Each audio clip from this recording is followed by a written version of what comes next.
जय श्री कृष्ण। आप सभी को बसंत पंचमी की बहुत बहुत शुभकामनाएं। बसंत पंचमी के अवसर पर माता सरस्वती की पूजा की जाती है।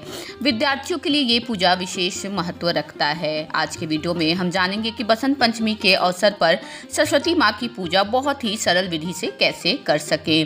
2026 में सरस्वती पूजा मनाई जाएगी 23 जनवरी दिन शुक्रवार को।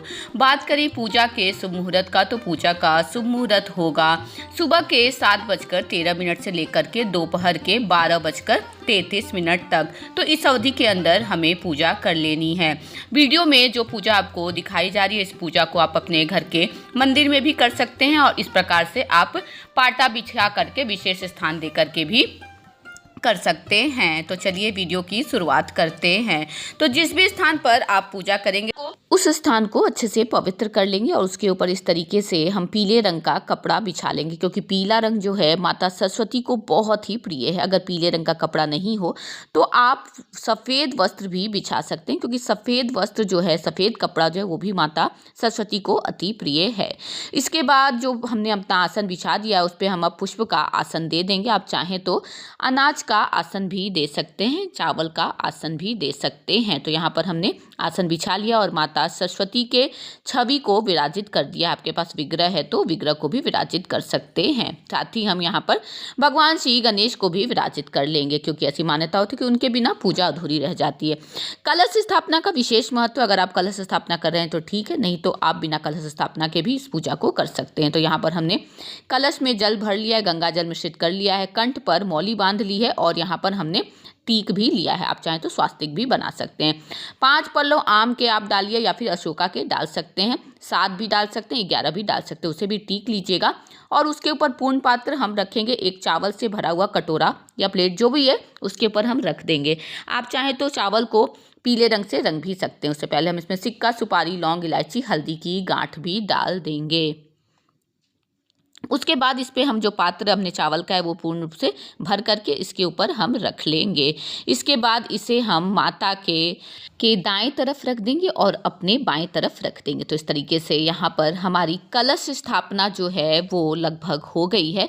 इस पे हम दीप कलश का यहाँ पर स्थापना कर रहे हैं। ठीक इसी प्रकार से आप श्री कलश का भी स्थापना कर सकते हैं, जिसमें कि आप नारियल रख सकते हैं। तो यहाँ पर हमने दीप कलश की स्थापना कर ली है। अब हम यहाँ पर दीपक प्रज्वलित कर लेंगे। दीपक जो होता है पूरे पूजा का साक्षी होता है। तो इस प्रकार से दीपक को भी आसन दे करके दीपक को प्रज्वलित कर लेंगे। उसके बाद अपने हाथों को हम जल से जरूर से धो लेंगे। इसके बाद हम आचमन करेंगे। आचमन जो होता है वो पूजा का पहला पड़ाव होता है। आचमन से तन और मन दोनों ही शुद्ध होता है। तो इस तरीके से भगवान श्री कृष्ण का 3 बार नाम लेकर के जल ग्रहण करेंगे। उसके बाद चौथे बार अपने हाथों को हम जल से धो लेंगे। इसके बाद दाएं हाथ में पुष्प लेकर के हम पूजा का संकल्प लेंगे कि माता सरस्वती, बसंत पंचमी के अवसर पर मैं आपकी पूजा कर रही हूँ। मुझे ज्ञान दीजिए, मुझे बुद्धि दीजिए और मेरे पूजा को पूर्णता प्रदान करिए। कह करके पुष्प माता के चरणों में समर्पित कर देंगे।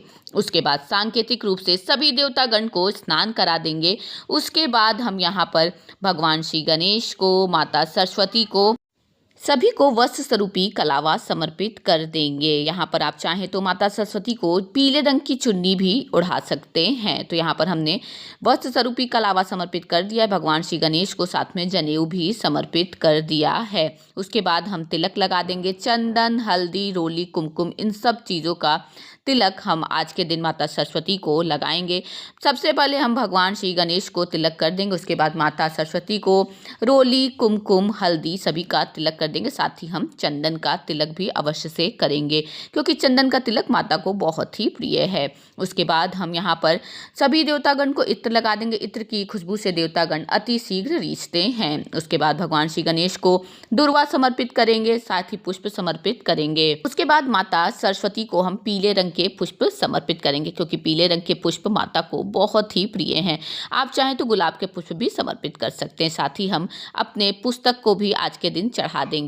ऐसी मान्यता होती है कि जिस भी विषय में अगर आप कमज़ोर हैं तो उस विषय के पुस्तक को आप माता को चढ़ाते हैं तो उससे माता का आशीर्वाद उस विषय पर बनता है। यहाँ पर हम अपने पुस्तक को जो चढ़ाया है उस पर भी हम पूजा कर देंगे, पुष्प चढ़ा देंगे, तिलक कर देंगे, क्योंकि उसमें भी माता रहती हैं, यानी कि सरस्वती माता जो ज्ञान की देवी हैं, पुस्तक में भी उनका विद्यमान रहती हैं। उसके बाद यहाँ पर भगवान श्री गणेश को हम प्रसाद चढ़ा देंगे, भोग चढ़ा देंगे। उसके बाद माता सरस्वती को जो भोग चढ़ाएंगे, पीले खाद्य पदार्थ के भोग की प्रधानता दिखाते हुए हम उन्हें पीले खाद्य पदार्थ का भोग चढ़ाएंगे। आज के दिन बेर अवश्य से अगर आपको मिल जाए तो चढ़ाइए, क्योंकि ये मुख्य भोग होता है जो कि माता सरस्वती को बहुत ही प्रिय है और उन्हें चढ़ाया जाता है। उसके बाद बहुत ही प्रेम से भगवान श्री गणेश को, माता सरस्वती को हम धूप दिखा देंगे। धूप से वातावरण जो रहता है वो बहुत ही सुगंधित हो जाता है। इसके बाद हम यहाँ पर जल भी माता के लिए रख देंगे। उसके बाद हम यहाँ पर श्रृंगार का सामान माता को चढ़ा देंगे। पीले रंग के श्रृंगार का सामान अगर मिल जाए तो वो माता को अवश्य चढ़ाइए, उससे माता बहुत ही प्रसन्न होती हैं। उसके बाद दक्षिणा समर्पित कर देंगे। दक्षिणा चढ़ाने का उद्देश्य होता है कि पूजा में कोई भी कमी रह गई हो तो दक्षिणा उसको समाप्त कर देता है। इसके बाद हम यहाँ पर दाएं हाथ में पुष्प लेकर के सरस्वती माता की उत्पत्ति की कथा को सुनेंगे। उसके बाद जो पुष्प होगा माता के चरणों में समर्पित कर देंगे। उसके बाद बहुत ही प्रेम से माता की आरती करेंगे और सबसे अंत में हम आरती के बाद क्षमा याचना करेंगे। घर में सभी को आरती दे देंगे। आरती दे देने के बाद हम आरती को जल से शीतल अवश्य कर देंगे। तो इस प्रकार से क्षमा याचना करने के बाद हमारी सरस्वती पूजा कैसे की जाए बसंत पंचमी के अवसर पर, ये पूजा यहाँ पर समाप्त होती है।